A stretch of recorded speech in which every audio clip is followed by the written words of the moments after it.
welcome to our Monday night meeting with Divine Energy Flow session.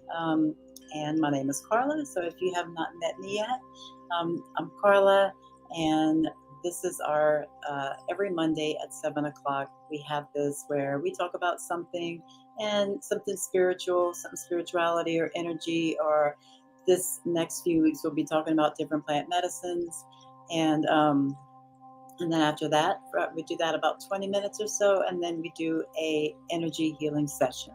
Okay, so um, that's it. We do this every Monday, 7 o'clock Central Time. So, as always, let's start this off with some breathing. So I always do this because I think it's very important to just to be very present, to be very centered while we're doing this. I want you to really hear what I have to say about ayahuasca today. She is truly one of my greatest teachers, and beautiful, beautiful experience. Um, so I really want you to be present, and I really want myself to be present, and I want us all to be present for the energy work as well. So let's take some deep breaths. Uh, for me, the way that my energy is right now is very energetic for some reason. So when you take a deep breath, when you breathe out, you can sigh. You can let it all out. Like if there's too much, like there is for me right now, you can let it all out with a sound, with a sigh, with an audible sigh. So like that. So we're gonna breathe in deep for about 4 seconds, hold it in for two, find that stillness, find that presence, that center, and then we'll breathe out for four and let out with a nice, beautiful sigh if you need to. If not, then that's okay too. So let's go ahead and breathe. So hold it and out.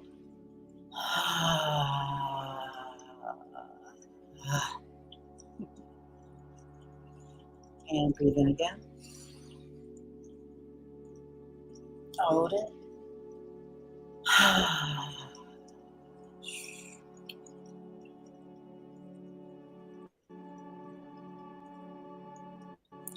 it. Find your center.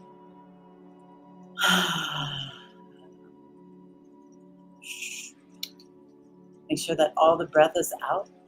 On the out breath, don't leave any in. Take it all out. So one more time. Hold it.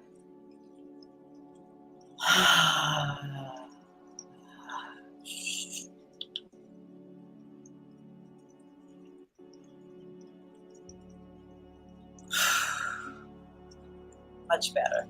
Hopefully it's much better for you too. So we shall start. So this is, I don't even know how to say this, but the biggest honor to even talk about this, to even, like, that's how much I honor this plant and this spirit. To even just talk about this, to have experienced it, and to be able to tell other people about it, it's just so beautiful to me. And this is not something that's for everyone, and I will tell you who it's not for, because it does interact, the compound interacts with different medications. So that's the only reason why it's not for everybody. Because if you're on different medications, ayahuasca does not like pharmaceuticals for some reason. And it's a science. There's reasons for it, but you can't be taking like antidepressants and different. There's a lot of different medications you can't take and go do an ayahuasca ceremony. So that's the first thing that you'll notice. Like if you ever try to participate in a ceremony, you will get like a huge waiver talking about what medications are you on and all this, and it's because the substance can counteract with your medications, and it could be not good. I don't know if it could be deadly, not sure, but I know that it can interact differently, and it can make your experience completely none, because the way that it interacts, and I'll kind of explain it a little bit, but I'm not sure if I can totally explain it.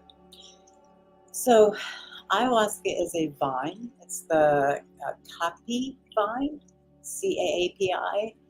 That is the vine, and then the only way that it actually works to make the ayahuasca brew is to add this shrub to it, and the shrub is the DMT, basically, and the two together, the ayahuasca vine and this particular shrub together makes the ayahuasca experience. So basically, what it's doing is um, drinking. It's allowing you to drink it in a brew because typically DMT is smoked. Okay, so this allows you, and it only lasts about 15 or 20 minutes. It's a beautiful experience, but it's just saying. So this way, when you drink the brew with the vine, with the ayahuasca vine, and the shrub, it makes the DMT experience last for hours. Okay, and it adds grandmother ayahuasca spirit to it. Now you can add ayahuasca vine to many things and have her spirit in it, but this is specifically talking about that wouldn't be a psychedelic, just ayahuasca alone. It has to mix with the shrub. So, but just like microdosing ayahuasca, just the vine, I've done before, and it's beautiful. It puts the spirit in you. It just gives you that uplifting and that it's really unexplainable. The actual energetics that it gives you. It's just a beautiful grandmother or mother, feminine, beautiful, sweet, sweet spirit. So and it makes me wonder, how did the indigenous people find these two plants and put them together? And the stories that I've heard, I mean, who knows? This has been thousands and thousands, if not more than that, years, because I believe that the ancient people did it too.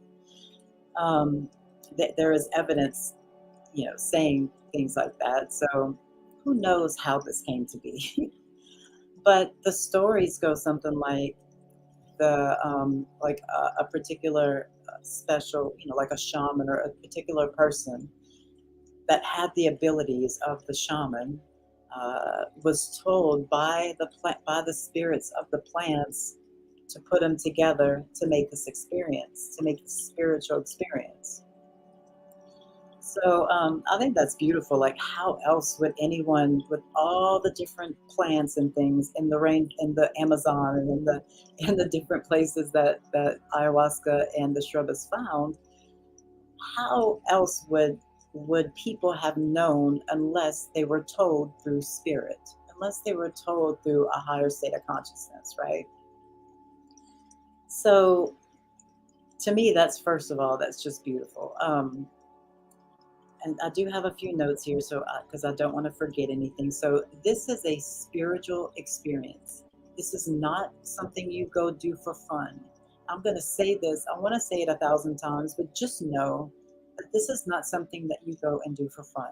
This is not a fun process. Okay, but it is very, very, very worth it. So why would you want to do grandmother ayahuasca? Okay. Um, One of the things is to get a new perspective on life, on the world, on reality.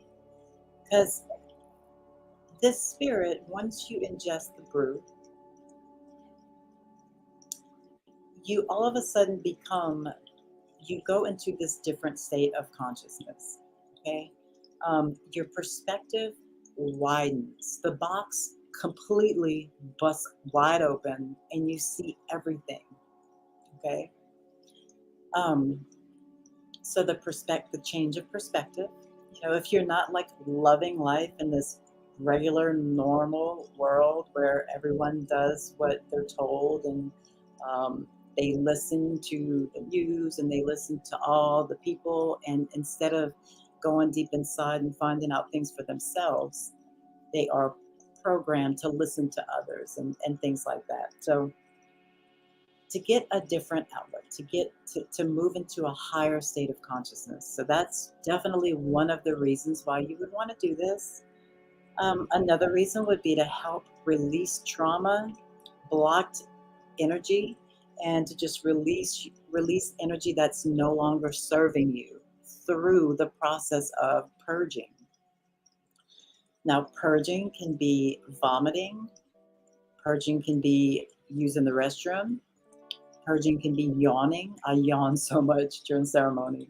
Um, it could be sneezing, like any type of out of, something coming out of you. That's a purge when you're in an ayahuasca type ceremony.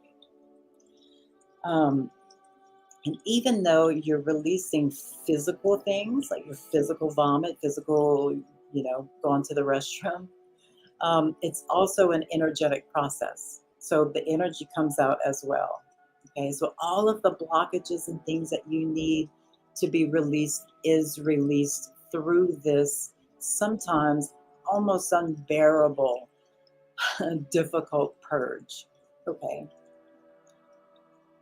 now I really want to say this because people don't think that purging sounds like a something that they would want to do. Um, But I will tell you this, once the purge is over, once the purge is over, you feel like a completely new person. Your energetics have shifted. Things have changed in your body. Okay. So once the purging is over, you feel good. Okay. So it's okay. The purging is for you to feel better. It's for you to go out and live your life differently and better. Um, it brings you back to nature. So when you're in ceremony, when you are 100% connected with the spirits of the trees, the spirits of whatever animals that you may hear. It's typically done outside, sometimes inside, but you sort of merge with all of the elements, especially if this is an outside ceremony. You sort of merge with the fire. You can do things to maybe manipulate the fire a little bit, like you become it. So you sort of can dance with it and make it move, and you kind of move with it. Same thing with the wind. Um, I've, I've had that experience before too, where the wind sort of, you're dancing with it and you become it. So you sort of become one with nature.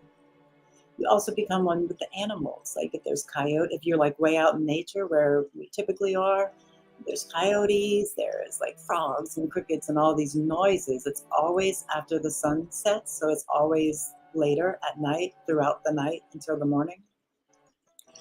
Um, and you can literally connect to all of the things that you hear. Like your perception is completely open. You see it all. You see everything. Um, and you see it for what it really truly is. Absolutely amazing, magical, and beautiful. Like, it's just amazing. And that really doesn't leave you. That these experiences stay with you. Not only like not just staying with you physically, like in your body, like the actual brew, because it does stay with you for like 20 days, I believe. Um, but the expansion of consciousness and the expansion of perception stays with you. Now you kind of come back and forth. If you're brand new to this, for sure, you sort of like come back and forth into like regular people world, regular real world, where everything is what I was explaining before. And then you'll realize, oh, I'm here. Let me go back over here. So then you open your perception bigger again, right? And when you do that, then the world doesn't seem so bad. The world's just like little. It's it's small in the grand scheme of things. So you so another one is remember that we're all connected. Another big thing that happens, especially to me in ceremony, if you are call yourself an empath or something like that, um, you will connect with other people in ceremony. You become very close to the people in ceremony with you. They become your brothers and sisters, 100%. But you can typically feel, or for me, this is all just my experience, okay? So you can act literally feel what other people are going through, okay? And I've had this experience often where I'll be close to someone, or close as in like friends with someone, or not even friends with someone, and just for some reason I just feel everything they're going through.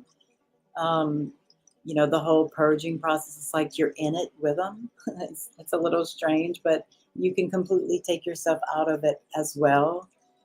um, and come back to yourself into the present moment. So I know there's more, but but that's all that I can think of at this time.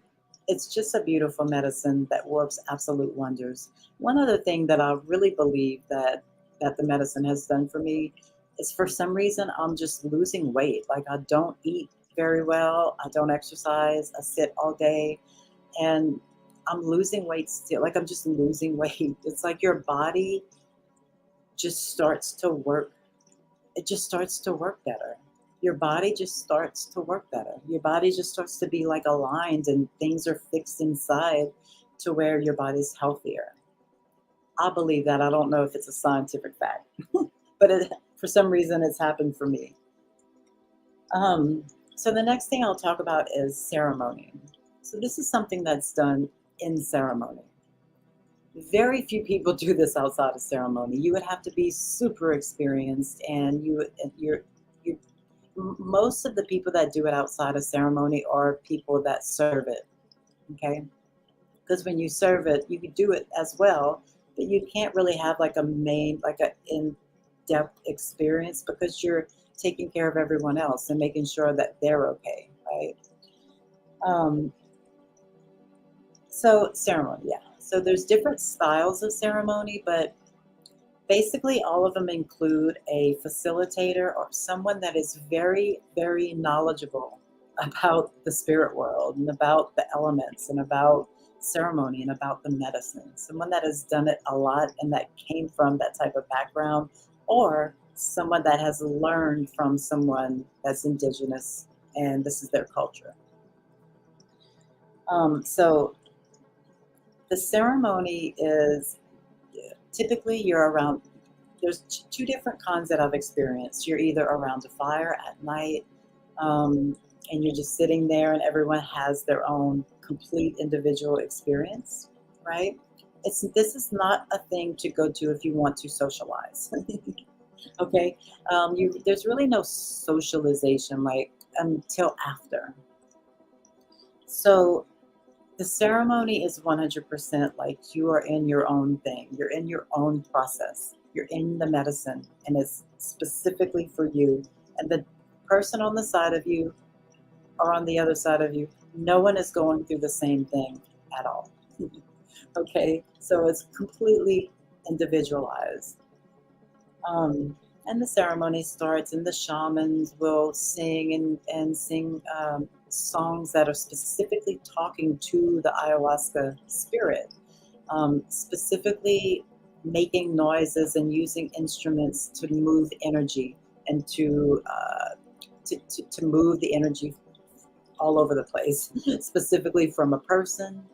If they see a person needs help, they may come over and do some energy work on the person with different shrubs and different instruments. It's very cool. It's very interesting to watch, because it totally works. Like, I've seen some amazing things in these ceremonies that are just like, wow, this is real. This is the real thing. And then you have some ceremonies that are inside, and typically, sometimes those would be like because it's raining or whatever. But a lot of times, the ceremonies will be held inside, which is a lot different because you don't have that nature. So it's like you're not like grounded, like you would be in nature. And there's nothing to pay attention to, like the fire. Like because you can pay attention to the fire and sort of stay present. Well, there's nothing to pay attention to when you're inside, and there's rows and rows of people going through their own process. So it makes for a different process. It's very, very like it's more in depth, I think, to me, because you're not able to focus on the fire or the frogs and things that you hear outside. So just different types of ceremonies, different types of traditions, but they all include, the same medicine and basically the same um, ways of doing things through song, through sound. Okay, these shamans can play all types of different instruments, and they know when to play what for what part of the process that you're in. So ceremony is a beautiful aspect. I've definitely never done ayahuasca outside of ceremony. So what happens? So let's see what I'm talking about next. What happens when the perception is opened? Okay, so what happens during this experience? So this is, of course, like I said, in my own experience. So this is not everyone's experience. This is not for sure what'll happen with you. This is just my own experience. But I've done ayahuasca 8 or 9 times now, and I can pretty much tell you basically what the experience would typically be like, or maybe like. How about that? um, So the first thing that happens, so the shaman serves you the brew. He will go up, the shaman will bless it, do different things, and then serve you the brew. He will look you in the eyes. They look you in the eyes to see where you're at, where your heart's at, where you're at mentally, how much you can handle of the medicine. So they bless it. They pour the amount that they think you need, and they give it to you. You set your intention, and you drink it. Go back to your seat or wherever you're at. And the first maybe 15 or 20 minutes, 30 minutes, you just feel it working. It works very much on your gut a lot. Like the gut is getting cleaned out when you're doing this, when you're doing ayahuasca. So you feel it literally running through all of your body, going through all the different aspects of your gut, for me, for sure. And then just going all over your body. You feel her. You feel the energy, and then you start feeling her. You start feeling the spirit of grandmother. Okay. Um, so during the first couple of hours, some people don't have any visions, and sometimes I've not had many visions too, and sometimes I've had very, very intense visions. So you may have um, different visions, like just different colors, bright colors, things swirling, um, sacred geometry. Um, sometimes you'll see spirits doing different things to you. This was my first ceremony. I had the grandmother's spirit. Now, for some reason, it was three spirits, female spirits. They were not talking. They were telepathically talking to each other. I could hear them in. I could hear them speaking to each other. And they were literally doing like some type of energetic surgery on me. And I've heard this from many, many other people their first time this happening. It's like the surgery, like, okay, let's get all of these things and, get all of this stuff out. It's like the first timers thing. And I've heard this from many people. That doesn't mean that will happen to you. I'm just saying it happened to me. It happens to many people. It's sort of a typical thing. So they will be doing different energetic like things to you. It's very beautiful. It's a little confusing because you're not real sure what's really happening. But the bottom line is to surrender and to just allow and trust. Trust. If you don't trust the process, don't go. Just don't. You have to trust the process. You have to allow for it to work. You have to allow for it to work, or you will push against it. And when you push against it and when you resist it, that's what you call a bad trip. Like that's what you call that bad experience. Well, it's only because you pushed it away. It's only because you didn't allow her and trust her to do what she needed to do to you. This medicine will never hurt you. This medicine will never hurt you. It is only for your good and the good of your evolution. Okay? And I'm about to cry. That's how much true this is. Oh, shoot. She is very special. Very special. Um, so what happens? So after a little while, maybe an hour or two, the purge happens. And the purge feels like sometimes it can be a very light purge and very nice and easy, or it could be this absolutely horrendous. Um, of course, there's a diet. There's a diet that you follow for the week or two before you come to ceremony, so you're not so you don't have a lot of trash in you to vomit. But still in all, the purge can be very, very intense, very intense. And sometimes it feels like, and I've made different videos about this before, but sometimes it'll feel like a scraping of all of the beliefs and programs and crap that is inside the box. Sometimes it feels like a scraping of all of these programs and stuff. And when you purge that, it's like the most horrendous purge ever. But like I said, after, it's beautiful. After, you feel like a different human. You feel like everything is always going to be okay. All right. So um, sometimes what will happen is what we call an ego death. Now, this could happen with any plant medicine, will cause an ego death, like any mushrooms, ayahuasca, TMT, all of those things will make you go like, holy shit. This is not what, like, my life is not what I thought it was. Like, this world is not what I thought it was. Like, all the things that I thought made me who I am do not make me who I am, and they don't even matter a lot. So you have this sort of death process where all of the things that you thought that mattered. Now, obviously, your children still matter. I mean, you still love people. I'm not saying anything about that. I'm saying all of the BS, all of the untruths, all of the things in the box, all of the things that are keeping you held down from your evolution. Um, those are the things that you lose. Those are the things that are a death process. So sometimes that can be really difficult. For some reason, it really wasn't for me. I've never had even close to a bad experience with any plant medicine. That's why this has been my path, and that's why it will always be my path.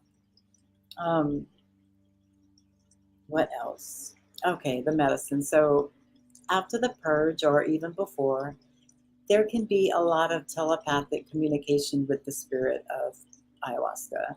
And she can tell you many things. She can just it's going to be a communication telepathically, typically, or maybe it'll be audible, depending on what kind of gifts you have specifically. Um, yeah, so different messages can come through. I have a very close friend that does light language, that I heard her light language come through in my ceremony. She wasn't there, but her light language was coming through. It was this strange um, knowing that her light language is so real, and it was coming to me. It was telling me things that my spirit understood, but maybe my mind didn't understand. Like, our mind's not going to understand any of this, but our spirit understands these things. So there can be, definitely many things, like you may see or be able to experience and sit with, or communicate with loved ones that have passed. I've heard of that, definitely. I have not experienced that, but I've definitely heard that. Another thing is religions and certain doctrines and things. Anything that's making you do things, um, anything that's keeping you held in a box will fall apart completely. Okay, so you start to see past all of that. You start to see past the religions. So if you are maybe a Christian and you love, Jesus is a huge part of my life too. But if you are a Christian, um, you will see above and beyond those beliefs. Okay, so there's definitely Christians that come to ceremony, but they just understand that there's still stuff above the beliefs that they have now. If you get what I'm saying. So seeing past it is like seeing the actual entire whole of creation, of the creator, of creation itself. So it moves above and beyond any religion or doctrine that you can possibly have.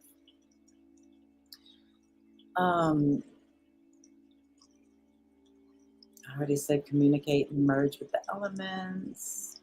And you learn to work with the energy that comes up. So the more you experience this, and I'm not saying to go and do ayahuasca ceremonies all the time, but I'll do it a couple times a year.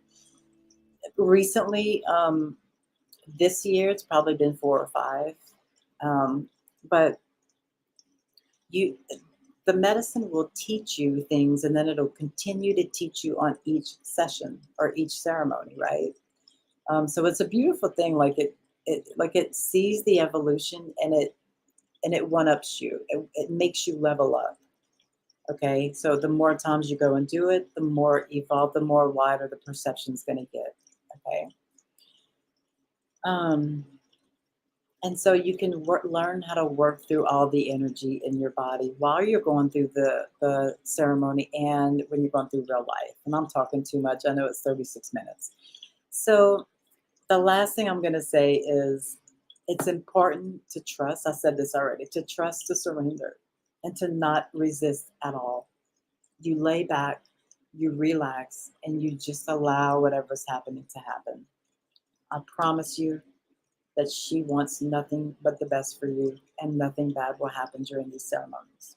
Unless you're on different medications that you should not be on during the medicine. Really, you have to go through a pretty extensive process to be able to attend the ceremony, because they have to make sure that you're not, in any danger with taking any medicines or anything like that. So the thing that really saddens me is that the people that may need this the most are the people that are on antidepressants and have PTSD and depression and anxiety. And those are a lot of times the people that need it most. And a lot of times they can't have it because they don't want to get off of their medicine, their pharmaceutical medicine. And that's a problem. So that is my talk about ayahuasca. It's a dear, dear thing to my heart. Um, so now we will start on the energy session. If you have not been here before for this, just to lay back, relax. It's called Divine Energy Flow, and I'm certified in Reiki and Quantum Touch, and I've just kind of taken the things that I've learned from there and made my own type of thing with it. So the energy is the same as Reiki, and it'll be a cleansing, a clearing and a cleansing of energy, and then a transmission of light, of love, of higher frequency. So right now you can just sit back and relax, or lay down and relax, and just surrender and allow, and try to stay in the present moment. Try to stay in the present moment. If you have other things to do, if there's kids yelling in the background that are gonna, may interrupt your session, then do this at another time. But do this when you can become just really, really present. Go ahead and set your intention. So I'm going to set an intention for everyone to receive as much energy as you need for your highest good and the good of all. And you can set your own intention for whatever it is that you're going through. If it's physical, if it's energetic, if it's mental, if it's emotional, just go ahead and set your intention.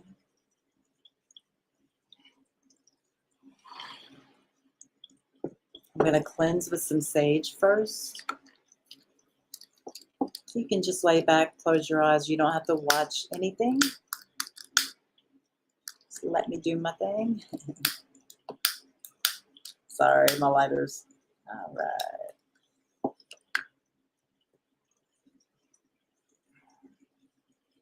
Sometimes I won't move at all. So if you're watching and you see me move sometimes and not move sometimes, not moving doesn't mean I'm finished. I'm still in there. All right.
The energy is completely going the wrong way right now. All right. Good. All is well. Hmm.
Thank you so much.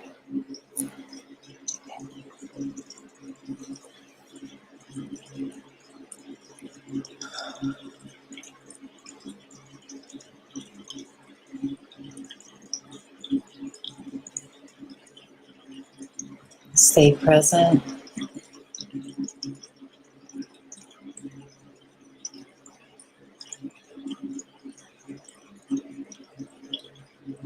Just sit here and just meditate for a few minutes. Feel the shift in your body. Feel the shift in the energy in your body.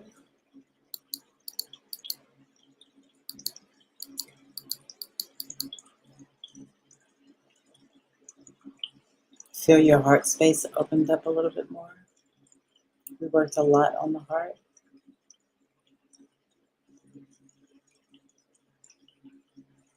Feel the energy surging through all over.